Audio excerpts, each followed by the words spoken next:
உடன்பிறப்புகள் குவாட்டர் கொடுத்து கூட்டுற கூட்டம் இல்லை. இது இந்த இடத்துல ஒரு அதிசயம் நடந்திருக்கிறது. மாநில தலைவர் அவர்கள் கவனத்திற்கும் சொல்கிறேன்.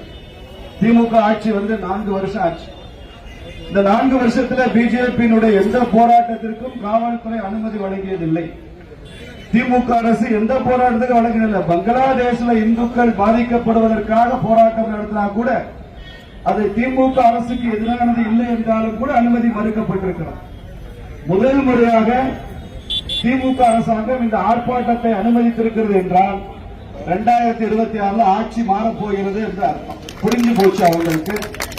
ஆட்சி மாற்றம் நடக்க போகுது. அது ஆர்ப்பாட்டத்திற்கு அனுமதி கொடுக்க வேண்டிய நிலையில் இருக்காங்க என்ற அர்த்தம்.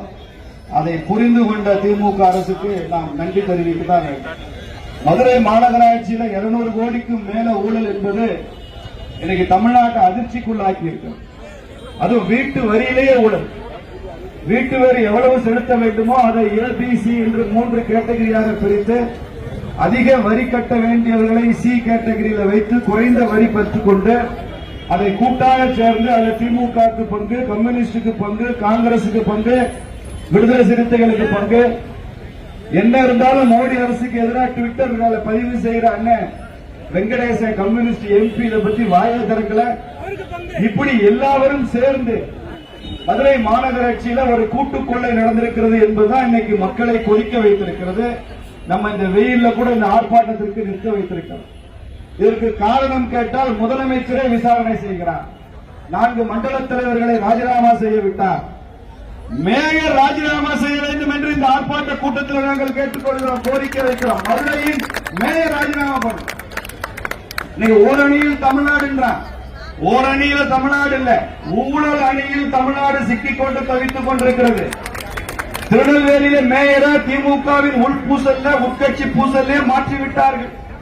நேற்று காரைக்குடி மேயர்ல இதே மாதிரி கொள்ளை நடக்குதுன்னு திமுக கட்சியிலிருந்து தீர்மானம் போட்டு காரைக்குடி மேயரை நீக்க வேண்டும் என்று தீர்மானம் இருக்கிறாங்க. ஏற்கனவே தென்காசியில நகராட்சியுடைய சேர்மனை திமுக அரசாங்கமே நீக்கிவிட்டது. இங்கேயும் மண்டல தலைவர்கள் ராஜினாமா செய்திருக்கிறாங்க.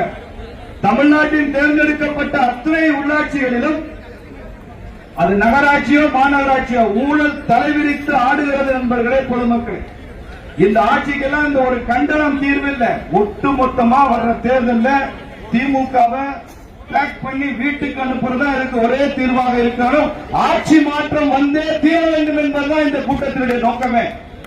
அதற்காகத்தான் இங்கே நின்று கொண்டிருக்கிறோம். அப்படிப்பட்ட ஒரு சூளுரையை நாம் இந்த கண்டன கூட்டத்தில் எடுத்துக்கொள்ள வேண்டும். இல்லைன்னா மதுரை காலியா போகும். மதுரையில ஒண்ணுமே இருக்காது. இன்னைக்கு மதுரையில ரோடு இல்ல, மதுரையில குடிக்க தண்ணி சரியா வர்றதில்லை. எங்க பார்த்தாலும் குப்பை கூடங்கள். சுகாதாரத்தின் அடிப்படையில் இன்டெக்ஸ் வச்சா பாரதிய ஜனதா கட்சி ஆட்சி பண்ணுகிற மத்திய பிரதேசத்தில் இருக்கிற இந்தூர் தான் சுத்தம் சுகாதாரத்தில் இந்தியாவிலேயே நம்பர் 1 மாநகராட்சி. பாரதிய ஜனதா கட்சி ஆட்சி வருகிற மாநகராட்சி இந்தூர்ல.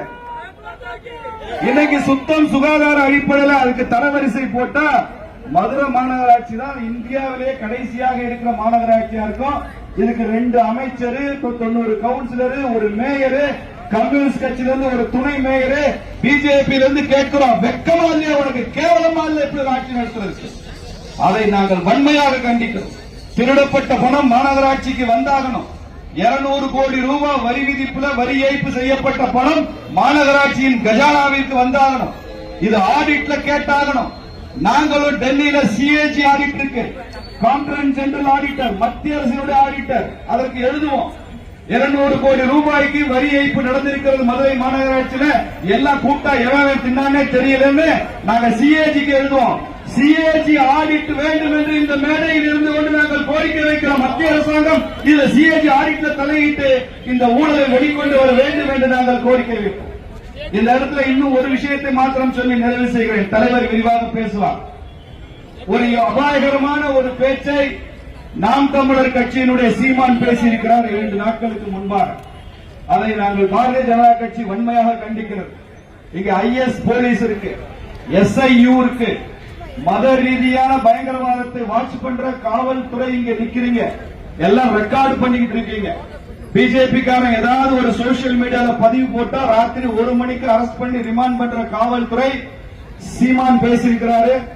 3 பயங்கரவாதிகள் சிறையில் இருக்கிறாங்க. போலீஸ் பக்ருதீன், பிலால் மாலிக், பன்னா இஸ்மாயில்.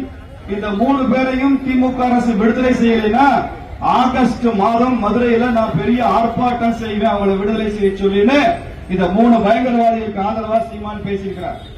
இந்த 3 பேரும் தான் சேலம் ஆடிட்டர் ரமேஷ் குற்றச்சாட்டுல சார்ஜ் ஷீட்ல இருக்கிறவங்க, வெள்ளையப்பன் கொலை வழக்கில் இருக்கிறவங்க, அதே மாதிரி அரவிந்த் ரெட்டியின் வேலூர்ல கொலை செய்யப்பட்டாரு அந்த சார்ஜ் ஷீட்ல இருக்கிறவங்க, தமிழகத்தின் இந்து இயக்க தலைவர்கள் தேசியவாதிகள் கொலை செய்யப்பட்ட அவர்கள் வன்முறையாளர்களால அகற்றப்பட்ட அந்த கேஸ்ல அந்த எஃப்ஐஆர்ல அந்த சார்ஜ் ஷீட்ல ஏதோ ஒரு இடத்துல இந்த 3 பேரும் இருக்கிறாங்க. இவர்களுக்கு ஆதரவாக சீமான் பேசியிருக்கிறார்.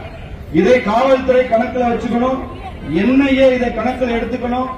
பயங்கரவாதத்திற்கு ஆதரவு. கொஞ்ச நாளைக்கு முன்னால்தான் கோயம்புத்தூர்ல பாக்ஷான்னு ஒருத்தன் இறந்து போனதுக்கு அவரை சீமான் எங்க அப்பானார்.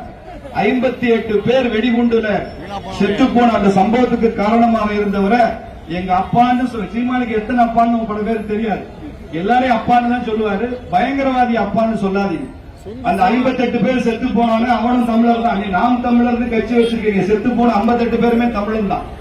அதனால அதற்கு காரணமாக இருந்த பயங்கரவாதிகளை போற்றுவது, பாராட்டுவது, விடுதலை செய்ய சொல்வது, அரசுக்கு அழுத்தம் கொடுப்பதெல்லாம் இது பயங்கரவாதத்திற்கு துணை போகும் செயல். இதை காவல்துறை கவனத்தில் எடுத்துக்கொள்ள வேண்டும். அப்படி கோரிக்கை வைத்த, ஆர்ப்பாட்டம் மிரட்டல் வைத்த சீமான் அவர்களை பாரதிய ஜனதா கட்சி வன்மையாக கண்டிக்கிறது என்பது இந்த கூட்டத்தில் இருந்து சொல்லுங்கள். நீங்கள் மதுரையில் அந்த பயங்கரவாதிகளை விடுதலை செய்ய ஆர்ப்பாட்டம் நடத்தினா அதே நாள்ல, அதே இடத்துல, அதே தேதியில பாரதிய ஜனதா கட்சியும் ஒரு ஆர்ப்பாட்டத்தை மிக பிரம்மாண்டமாக அவர்களை விடுதலை செய்யக்கூடாது என்று நாம் நடத்துவோம். இதை நாங்கள் எச்சரிக்கையாகவே நாம் தமிழர் கட்சிக்கு சொல்லிக் கொடுக்கிறோம் என்று கூறி மாநில தலைவர் அவர்கள் நம்மிடையே கண்டன உரை ஆற்றுவார், எழுச்சி உரை ஆற்றுவார். நாம் அமைதியாக இருந்து கேட்க வேண்டும் என்று சொல்லி விடைபெறுகிறேன்.